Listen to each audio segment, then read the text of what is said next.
Hello, everyone. My name is Adam Williams, and you are listening or maybe watching another episode of Retail Redeveloped. I am very grateful to be joined by Shohini Banerjee. Did I get it? Did I get it? Close enough that you're not going to make fun of me. Joining me all the way from India today, although it looks like she's in California. Actually, that is just a mirage. So don't fall for those fancy background tricks that people like to play on Zoom. So why are we talking with Shohini today? This is actually a follow-up episode from an episode that we did right after kind of stay-at-home hit, and we were all still trying to figure out what the heck was going on in the world. IPSOS is an extremely sophisticated data company. I'm going to let Shohini tell us a little bit more about what they do and why we should pay attention. But I thought this was an important interview for one particular reason. We looked at the data and we tried to understand what was going on with consumer behavior right when we were in the kind of the first throes of COVID-19 back in March, April.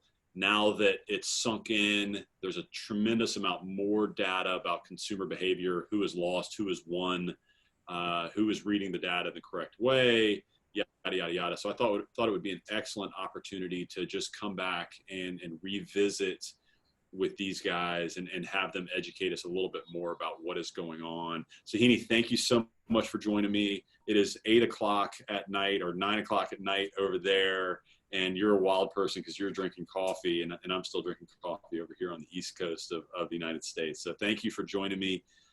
Do me a favor, tell everybody who you are. Give just a quick blurb on why we should pay attention, or why I like to pay attention to what you guys do, and tell us a little bit about the study that we're going to learn about today, please. Sure. Thank you for having me on this podcast. Really happy to share some of the insights that we have to share on consumer health and safety related behaviors through this pandemic. So, yep, my name is Shohini Banerjee. I usually live and work out of the Bay Area, but currently in India. We came here in February for a family trip, and then COVID happened. So we decided to stay back. I have a 2-year-old who's having a lot of fun with grandma and grandpa, so it kind of worked out that way for us. So I work at a company called IPSOS. IPSOS is actually one of the largest market research companies in the world. We're actually the 3rd largest custom research firm, offices in 90 plus countries, 18,000 employees. I serve as a senior vice president in the US Channel Performance Group, which essentially works with a host of brands across different industries to optimize their in-store as well as online retail sales channels through techniques such as mystery shopping, audits, geolocation survey, and different types of consumer research. My role at IPSOS is I head out the West region, so I run a part of the business, but more importantly, I work with customers our clients to make sure that they have the right CX measurement systems in place. And my other role is to develop syndicated products and studies, one of which is this Consumer Health and Safety Index, which we essentially came up with, as the pandemic kind of reared its ugly head. There was all these questions about, from a health and safety perspective, like what should clients do? What should brands do in order to make sure that, consumers are feeling safe in store? So that was the motivation behind launching the study, and the way we structured it is we sort of ran consumer research. We polled about 2,000 Americans to understand what their priorities were when it came to health and safety. We ran a driver analysis to figure out the top drivers of consumers returning to stores and trusting brands. And then we sent out mystery shoppers to a whole bunch of retailers to evaluate retailer performance on those attributes. We ran two rounds of that research, one back in May, and then we ran a second wave in in July and August. And I'm happy to share some of those results with you today. So before we get into this study, I'd like to touch base on just data at large, to the thought of, call it 7-8 years ago, to lead off a retail-centered podcast on data performance, data collection. That would probably send everybody running for, another channel on Spotify ASAP. But touch on how data has become probably the most important word in retail over the last 3 to 5 years, and now I don't even know what the second most important word would be. I mean, every very sophisticated retailer could be everything from the Warby Parkers of the world or the Caspers of the world, all the way up to extremely sophisticated landlords that are trying to really perform well for their centers or for their investors. Data is something that everybody wants to talk about. So if you wouldn't mind just touching base on why data is king right now, and how you guys are trying to stay ahead of that curve, how you guys are trying to help your customers, and help them really get to know their customer through data. Yeah, it's I chuckled when you said 5 or 6 years ago, this concept of data-driven decision making in the retail space was not as prominent. I actually ventured into the CX space back in 2011 when I joined a CX focused. Would you tell everybody what CX means real quick? CX, yeah, of course. It's customer experience, and this whole movement of customer-centric measures, and keeping customers at the center of all decisions, to truly sort of serve the customers, and having customer satisfaction as a key KPI in how you're performing as a brand, and how it drives your top line revenue. So that's what CX and the focus on customer experience entails. And that focus, I mean, as you said, has actually evolved and become sort of front and center over the past 6 to 7 years, I would say. And a lot of that is driven by data, right? So if you think about the kind of data that is in the hands of brands right now, it's how are customers, are customers satisfied with the experience that they have in store or not? Data around compliance of, if there's a initiative that you're launching, how is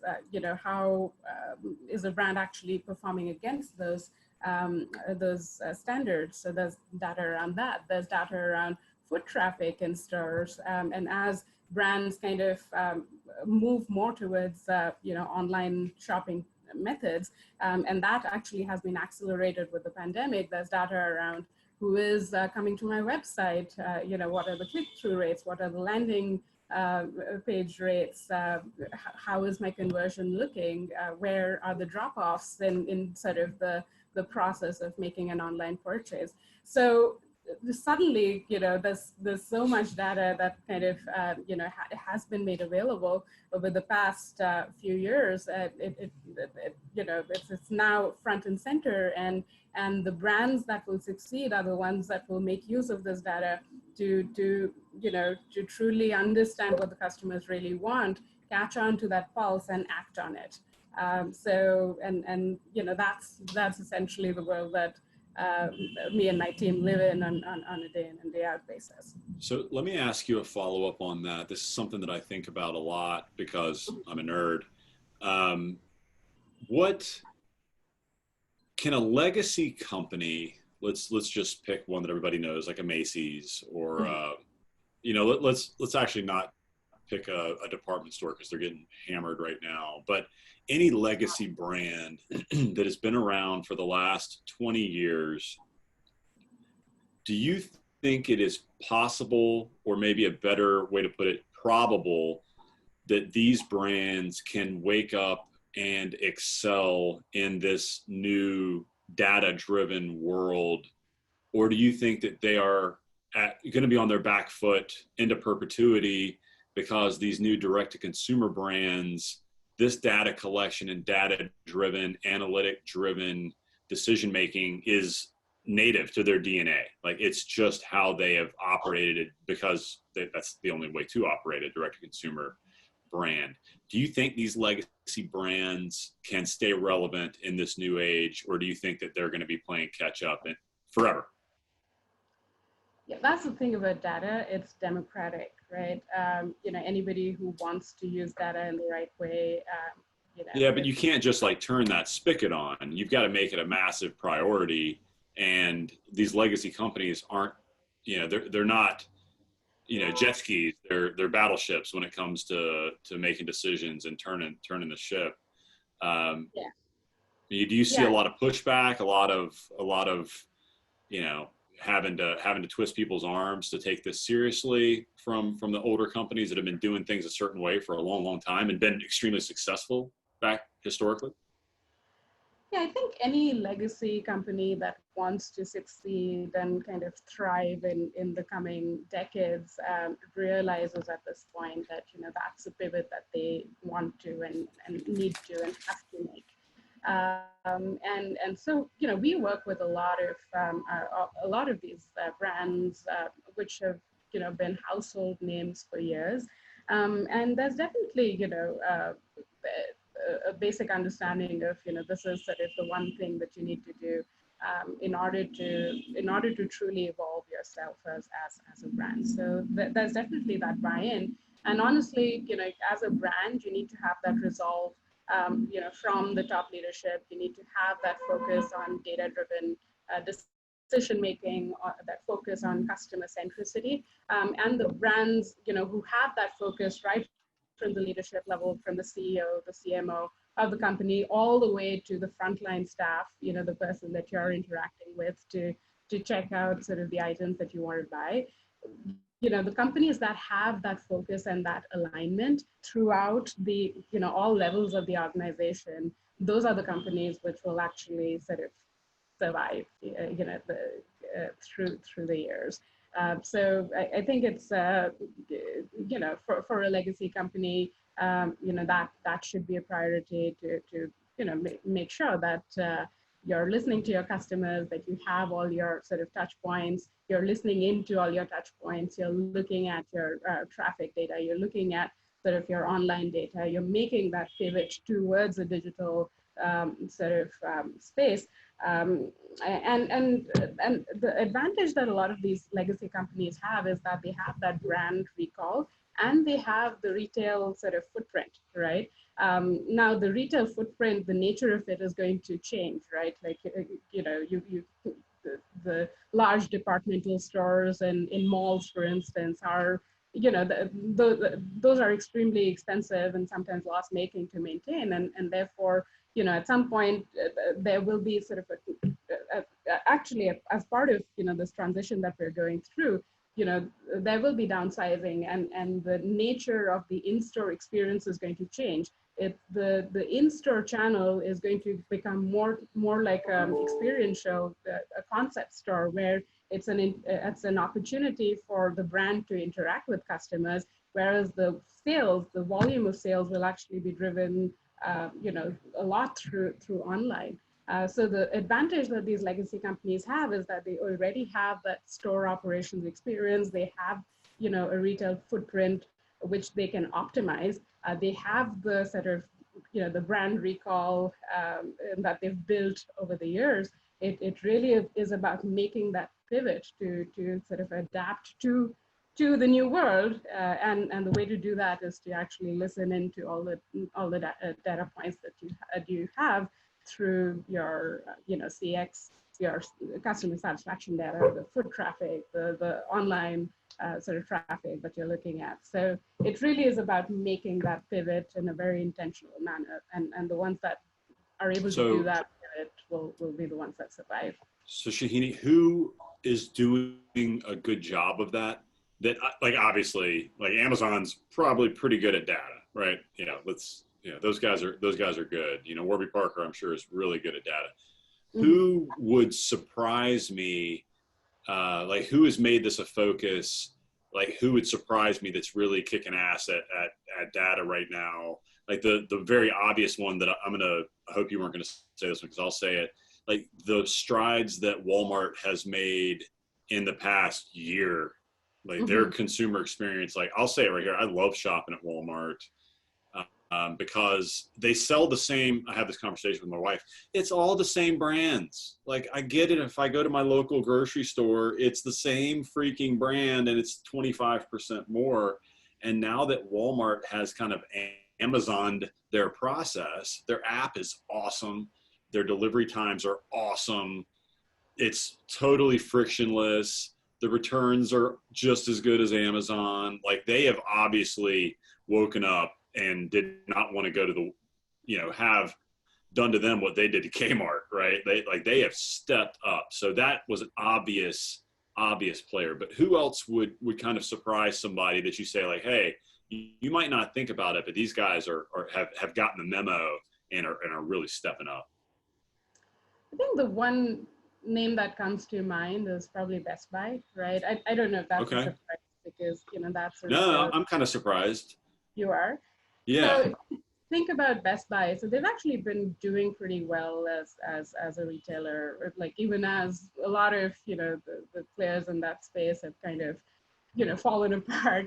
Best Buy is one retailer that has actually continued to do well. And the way they did it is they capitalized on this concept of like going into, so if you think about why do people go in store, right? So there's the social aspect. There's, the aspect of in-person, like gaining knowledge, right, about a product before you actually make an investment. So if you think about Best Buy, they have created an in-store experience where it's focused on knowledge sharing. It's focused on, if you go in there, there will be an Education. education Yep. who will talk to you about the product, make sure that you understand the difference between like the 10 different models that are the latest and greatest. They'll tell you the pros, the cons, the long-term sort of viability of buying a certain brand or a certain model. That's not information that you can get online, right? No. And the other thing that Best Buy has done And you really can touch well it and feel it because sometimes it's a large ticket purchase. Sometimes you just want to see it. Sometimes you just want to touch it. 100%.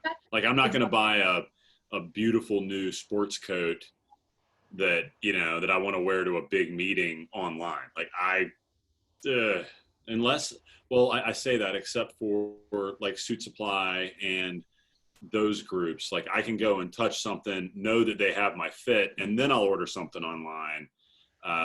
And Best Buy, same thing. If I'm getting a $2,000 TV or $2,000 Sonos system or whatever, I want to see that sucker in action.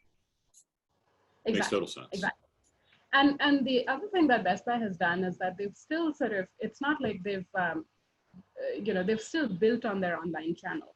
So anything that is in store at a Best Buy is also available online. So over time, and actually it's already happening. Like we bought a TV late last year, and we did all the research in store. We spoke to the product expert and figured out what model that we wanted to order, and then we went home and ordered it online and got it delivered, right? And Best Buy had that same product very clearly, searchable on the website with the same discounts that I would have gotten in store. And therefore I kind of just, and they also had a credit card that I could use and kind of get points on. And with the points, we then bought something else at Best Buy. So, that whole experience of, I get what I need at the time that I want,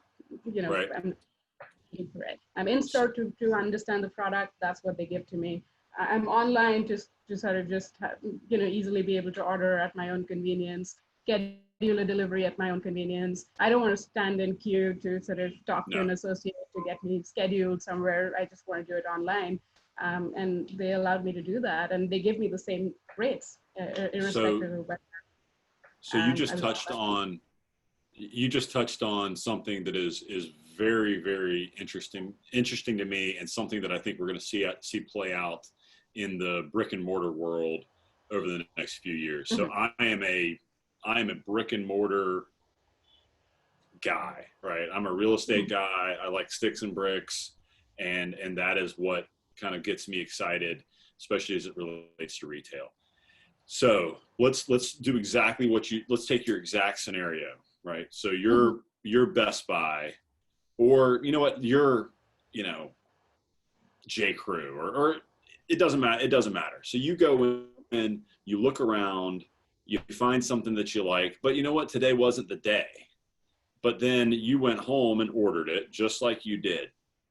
But then Best Buy, the company, can go to their landlord and say, hey, COVID's killing me. My sales are down 30%, and I'm only going to pay you percentage rent for the next 2 years because I'm not doing the same sales. And how, and I don't think you're going to have an answer for this, but it's going to be extremely interesting to see how that plays out, because the landlord's going to turn around and say, hold on, man, you're investing a tremendous amount of money uh, in your online presence, in your omni-channel presence, in your kind of frictionless ordering. Mhm. How am I not getting credit for all the people that are walking in? Because I can see your foot traffic isn't dropped by 30%. How do you see Mhm. that playing out? How can landlords or tenants work together to try to figure out how to give credit where it is earned? And do you have any opinions on how that'll play out over the next few years? Because it's coming. Like that's a discussion that's being had right now.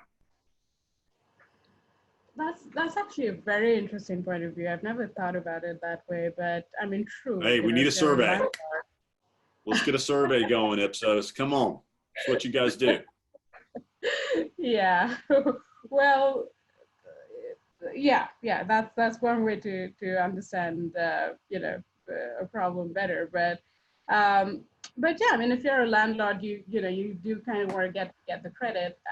I do feel like, the retail footprint of these massive stores is probably going to go down. Oh, it And has but to. then what'll happen, like from a landlord's perspective, is that there'll be more concept stores. So for the same square footage in like a retail, like a mall, right? So let's say right now there's like two big mega stores in a mall and maybe five smaller stores.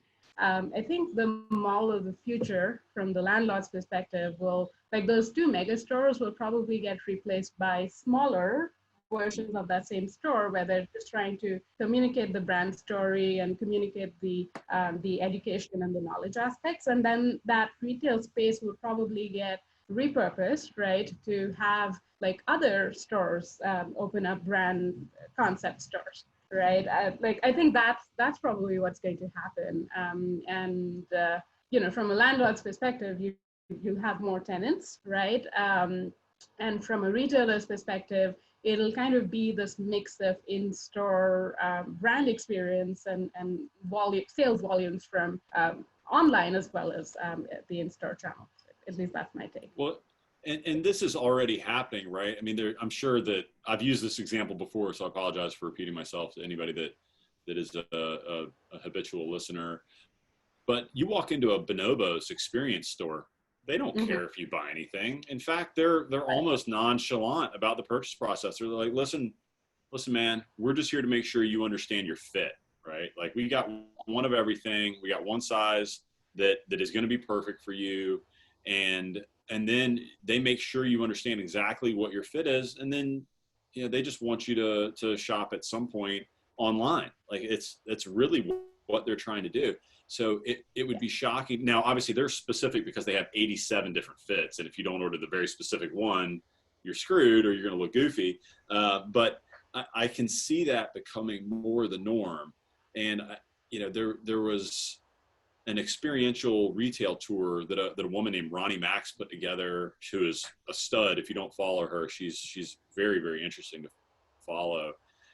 Where you can go throughout Manhattan, or could 6 months ago, and see the most interesting experiential stores that were all driven to raise the brand, right? Everything from Allbirds to Nike to Sonos to John Varvatos, Gucci. Like it's all of just this brand billboard to get you in that brand's ecosystem, and the push and pull from landlords and tenants, landlords and brands, of how we track store, how we track halo effects, because it's very clear that if you're Warby Parker and you're doing X sales in X zip code and online, and you drop a brick and mortar store in that same zip code, you're going to see a spike in sales.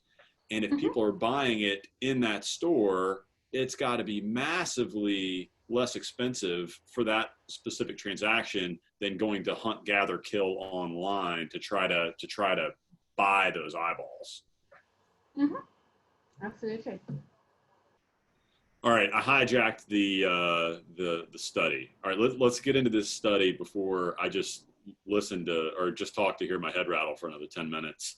Walk me through the study. It's a consumer health and safety index, a health and safety benchmarking study that evaluates how retailers are operating during COVID-19. We already told you we did the first wave back in May that tracked, the very beginning. Talk to me about the top performers, who's doing well, who's not doing well, and what you guys are learning about consumer psyche during this freaking madness that we're going through right now. Sure. So I'll actually answer your last question first, which is, what's going on with the consumer psyche. So as I mentioned, the way we've structured the study is we first did, a round of consumer research. We polled 2,000 Americans, and over the 2 years, we did it once in May and then again in July, August. But essentially, what we found in both waves of the study, and our results were surprisingly consistent across both waves, is that health and safety is a key concern for consumers. Consumers do not trust a lot of the brands out there in terms of health and safety being taken seriously. So for instance, 61% of the consumers in wave one had stated that they would, they would delay. Actually, 66% of consumers had stated that they would delay going out to stores, and that number remained at around 59% in August.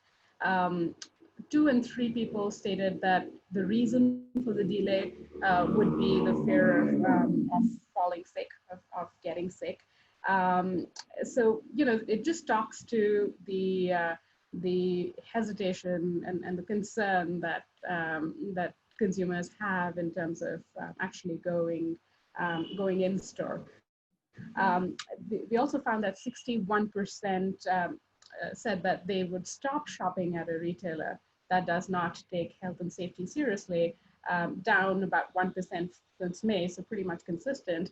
And then health and safety remains 4 times more important than customer service in store. And this was consistent in May, 4 times more important. And so you get 4 times more credit for wearing masks than you are for giving excellent customer service. At this point in time, yes.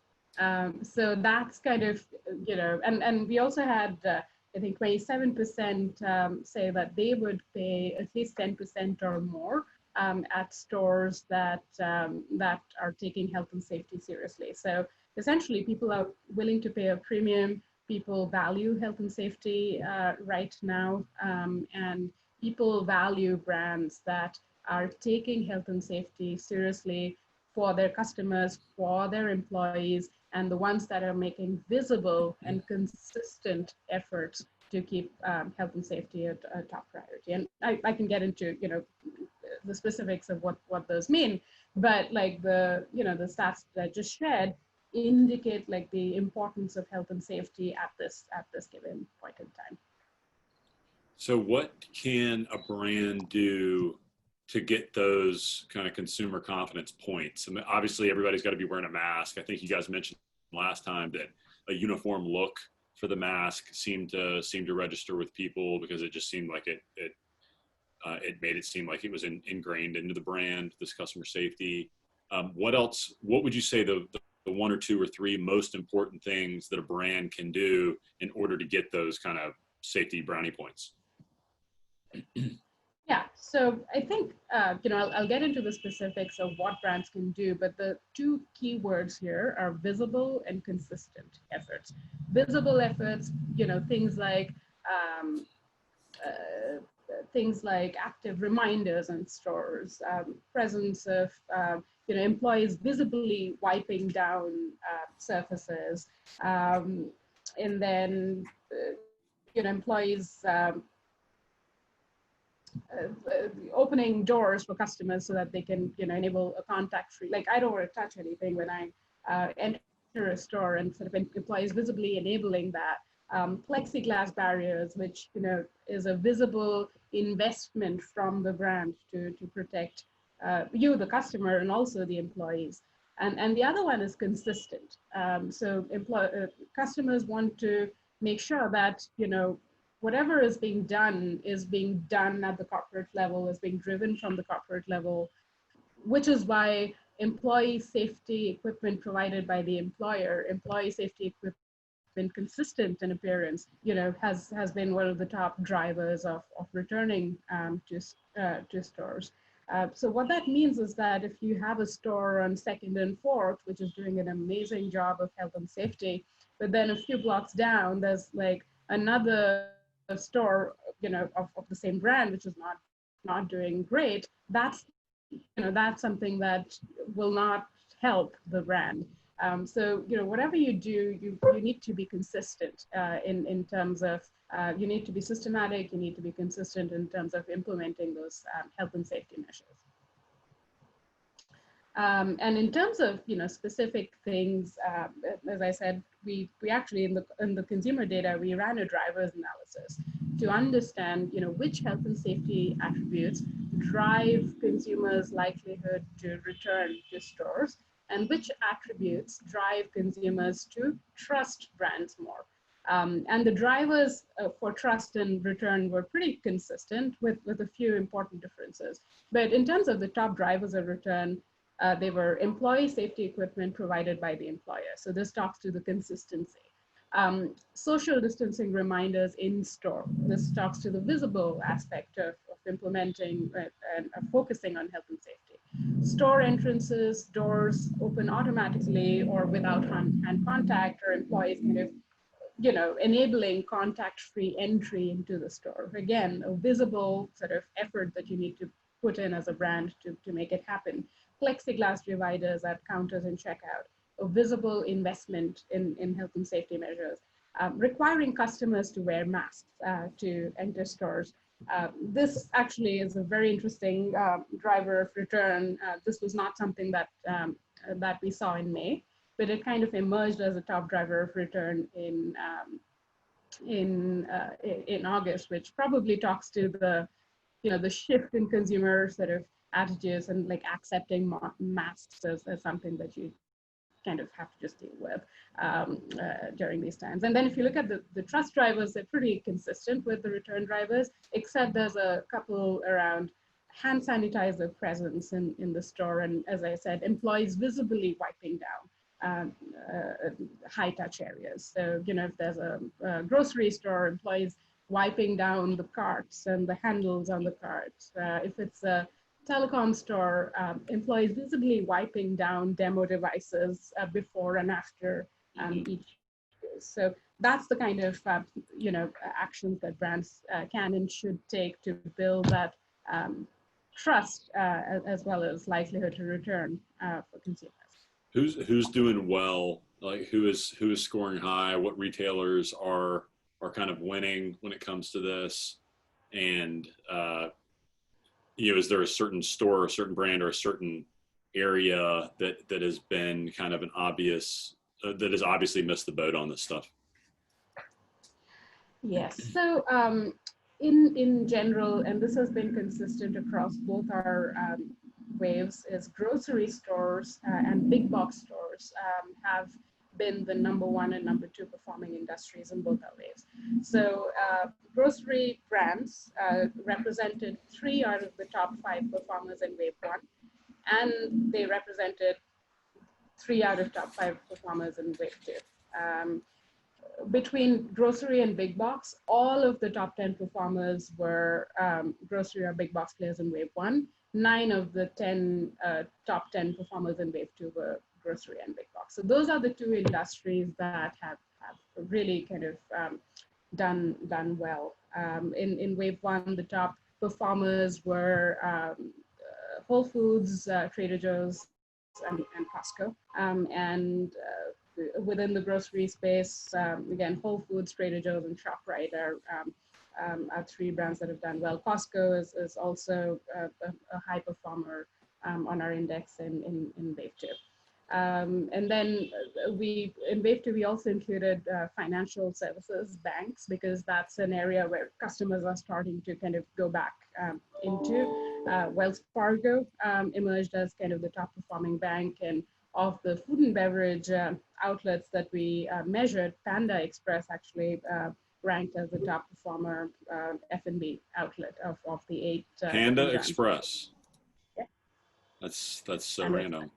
And I'm going to point out that so I'm a Charlotte person, and Shohini is telling me Wells Fargo ranked first, and she's a San Fran person. So there's going to be a little Bank of America Wells Fargo argument once I hit pause on the recording, but I'll let that go for the time being. So were there any other brands that were hit hard, like just anecdotally, everything that I'm hearing, obviously the grocery stores are all crushing because we're cooking at home so much more, we need our essentials, yada yada. Has there been a big divergence in performance when it comes to fast casual to go restaurants versus your sit down? And just anecdotally, like what I see, it looks like the fast casuals are still rocking. There's people walking in and out of there with bags. There's DoorDash people getting in and out of there all the time. And a lot of people that I know are a lot less likely to go and just sit down and have a meal like they were. Is that consistent in the data that you're seeing also? Yeah, I mean, in the mystery shops that we conducted, like most of our shoppers for the fast casual restaurants reported that the dining rooms were closed, the restrooms were closed in those establishments. 35% of the consumers that of the shoppers that we sent in store reported that curbside pickup or BOPIS, buy online pickup in store, were sort of in place in the fast casual restaurants that they visited. So we're definitely seeing the same trend in the data where these restaurants, these fast casual food and beverage outlets are pivoting to curbside pickup, buy online, pickup in store. Drive-throughs is a major focus as well, while the dining rooms still sort of either remain closed or people are just very hesitant about opening those dining rooms back up. So Shohini, you've already been very generous with your time and obviously explained a lot about the study. Are there any takeaways? 2 questions. Are there any other takeaways that you want to make sure that people understand, and let people know also how they can connect with you and with IPSOS, where they can find out a little bit more information about what you guys are doing? Sure. So I think, just from our study, what we're finding is health and safety is important. It is here to stay until a vaccine or a long-term solution is in place. And therefore, it is important for brands to use this time to build that credibility, to build that trust, to build that, that potential for in-store traffic once this pandemic, subsides. And the way to do that is to have these visible, consistent health and safety measures in place, while also, of course, focusing on the e-commerce, channels. So, I mean, I think things to avoid would be to do nothing. The other thing to avoid would be to be inconsistent. Like you want to be consistent in whatever you're doing and very clear and very visible. And in whatever you do, you need to make sure that you're exerting more, like you're not having the customer exert a lot of effort to protect themselves. You need to be the one who's kind of, you know, Taking the taking the lead. initiative to you know, on the health and safety aspects. And if you do those things, you know, you'll see immediate return in terms of consumers trusting you and kind of, you know, shopping with you. But then it'll help build long-term trust and long-term sort of brand equity with your customers. So, you know, that I would say is kind of the, you know, the Big takeaway. And, you know, we've named the leaders and who've in the space, and, you know, taking a book from, taking a page from the book of the best performers and implementing some of those same measures. We have a lot of benchmarking data, which we're happy to sort of share with anybody that's interested in. So yeah, if you're, you know, I'm available on LinkedIn, Shohini Banerjee. You can reach out to me at shohini.banerjee@ipsos.com. You can just Google Ipsos Consumer Health and Safety Index, and that'll take you to sort of our landing page, and you can get in touch with us that way as well. Well, Shohini, thank you so much for joining me today. Always great to understand you know, how we can further get into a consumer's head and understand what they're thinking and what's important to them in this crazy time. So just want to take a second and acknowledge you. Thank you for coming on and sharing that knowledge with us. And again, my name is Adam Williams. This is Retail Redeveloped. Thank you guys for joining.